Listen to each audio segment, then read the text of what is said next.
am here to share with you today my product empties for the month of October. If you want to hear some mini reviews on all the products in this basket right here, then keep on watching. Hey everyone, welcome back to my channel. My name is Bettina and I'm the makeup enthusiast. In today's video we're talking about product empties, and in my empties I share reviews of all the beauty products that I used up, and at the end of the video I calculate the total value of all the products that I used up in that month, and I keep like a running total throughout the year. So without further ado, let's jump on into it and have a chat about the products that I used up this month and if I will be repurchasing them. So the first one I used up is the Norwex Peppermint Foaming Hand Wash. Now I buy these big 1 litre bottles from Norwex. It is a like multi-level marketing company, but I love this hand wash. It is peppermint. I fill it up into one of their pump hand dispensers and it foams. This bottle lasts me, I want to say, like over a year. I love the smell and like tingle of peppermint on my hands when I wash them, so I definitely will be repurchasing this. Everyone always comments when they use my hand wash about how like nice and fresh it smells because it is peppermint scented. Next is the Bourjois Full Volume Mascara. This was a really nice mascara. I'm wearing it on my lashes today, not that you're going to be able to see, but I did like it. It is like a traditional like bristle brush. I liked it for that aspect. Very like standard basic wand, but I do like brushes like that. I feel like it gave a really nice volumizing effect to my lashes. I probably would repurchase this one, but I have a huge stockpile of mascaras that I got from like various boxes and bags and all that, so really trying to use up everything before I repurchase. But that is a good one if you're looking for a budget friendly mascara, because I think Bourjois is a little bit, not by much, but it is a bit cheaper. Next is the Juuce Silver Blonde Shampoo. I use purple shampoos in my hair to like counteract the red tones that I get in my hair. When my hair fades out, it does go quite red and goldeny, and this kind of does help keep that under control. I don't know whether I'll repurchase this particular brand. I would like to try, I think it's Fudge that came out with the blue shampoo or the purple shampoo for brunettes, so I think I might try that one next instead of repurchasing this one. Daiso Puff and Sponge, you guys know the drill. This is amazing for sponges. I still have, I think, another 2.5 bottles in my stash, so I still have a couple of months worth of Puff and Sponge in my collection, but when I run out I will definitely repurchase this. I think these are great and they are only $2.80 from Daiso. The Avon Viva perfume by Fergie. It's an okay perfume. I don't think they sell this particular perfume anymore, and Avon isn't available in Australia anymore, so I can't get this anyway even if I wanted to. But if I did have access to it, I probably would pass on it anyway. It was a nice perfume, but not special enough to want to bring it back into my collection. Nude by Nature Liquid Mineral Concealer. I really didn't like this one. I didn't find it do anything. I didn't find it did anything for my skin, so I wouldn't repurchase this one. The Body Shop Strawberry Softening Body Butter. I love these. The smell of the strawberry is really nice. It can get a little bit overpowering by the time you get through the whole jar. These jars last forever. I think this jar lasted me maybe about 6 months, so they definitely do last a while. I generally use them on my hands at least every night, and then I will add it to my legs and my feet like every other night, maybe once or twice a week depending on if I feel like I need it. But these are, it's a good body butter, but I wouldn't pay full price for these. I got a whole bunch of these in the post-Christmas sale. I think they had a 50% off their Christmas stock sale after Christmas, and I picked up a whole heap of these, so I do have a stockpile. Yeah, I definitely wouldn't purchase these full price, particularly when I know how much they discount them when they do discount them.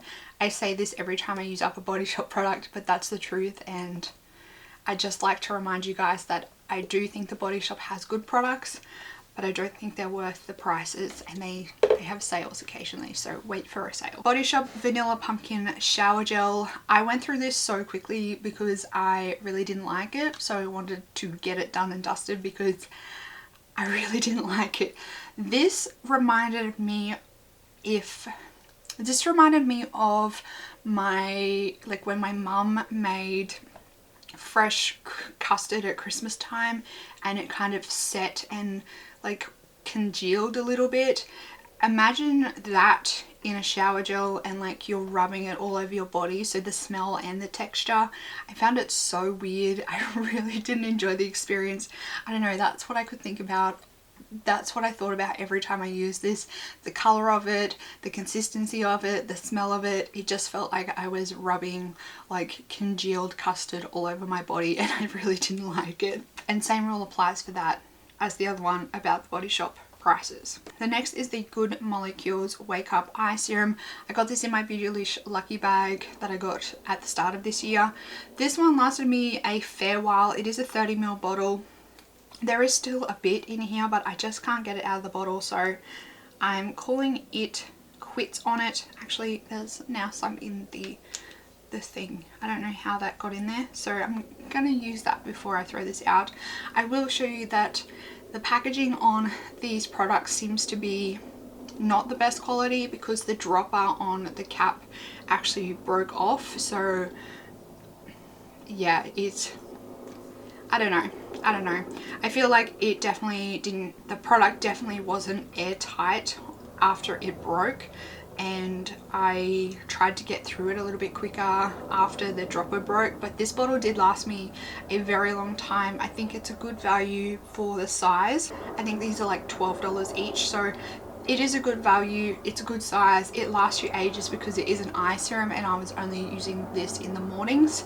But like I said, the packaging is a little bit disappointing on this one. I have two eye products, eye pencils here. So the first one is the Inika Black Caviar Black Eyeliner. This one was alright. It wasn't the best. It was quite smudgy, so if you want to use this, I would definitely recommend setting it with a powder because it can smudge a bit and transfer a bit.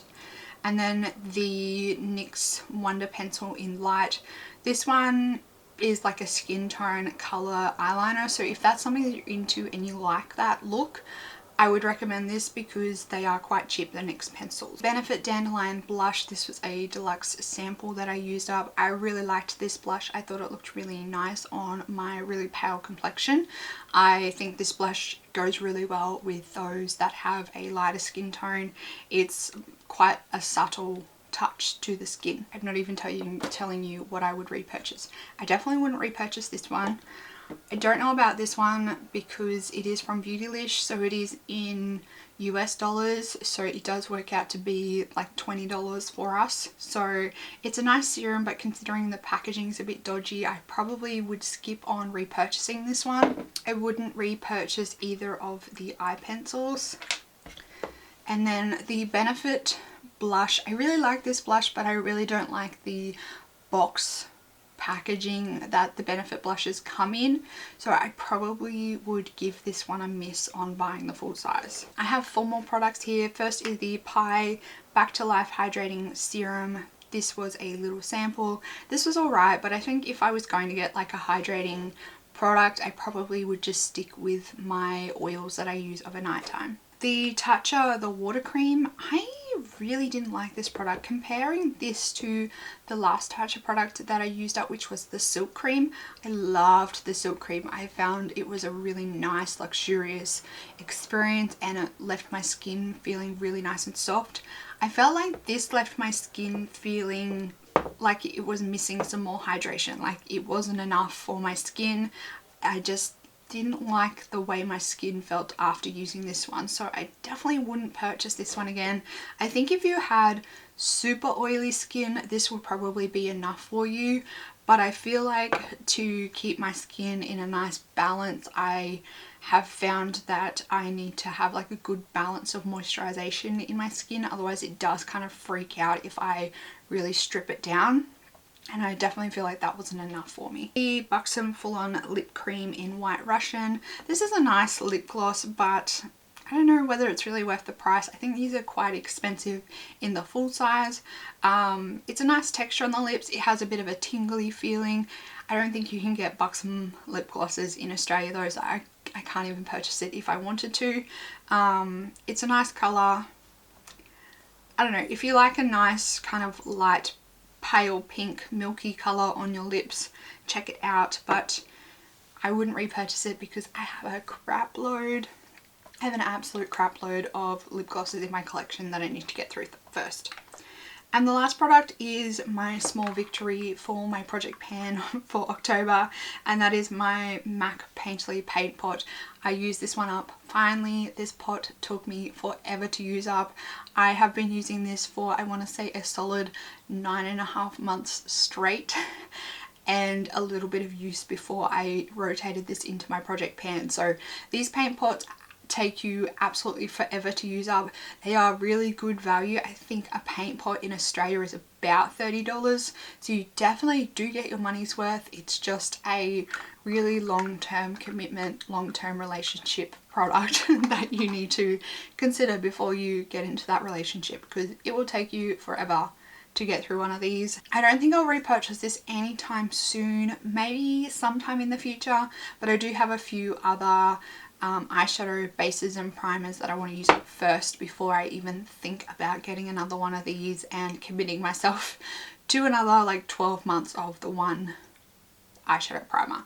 So yeah, I'll consider it maybe in the future. I'm going to keep this pot around to back to MAC it. I think I'm getting close to, maybe I have like 3, maybe 4 products so far. So I'm getting close to enough products to back to MAC. So I'll let you know about that experience when I try it.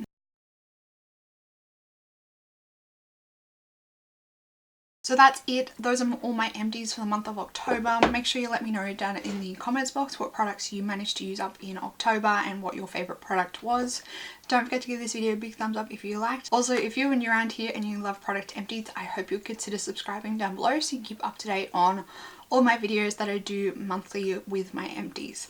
That's it for this video, everyone. I hope you're having a fantastic day, and I will see you in the next video. Goodbye.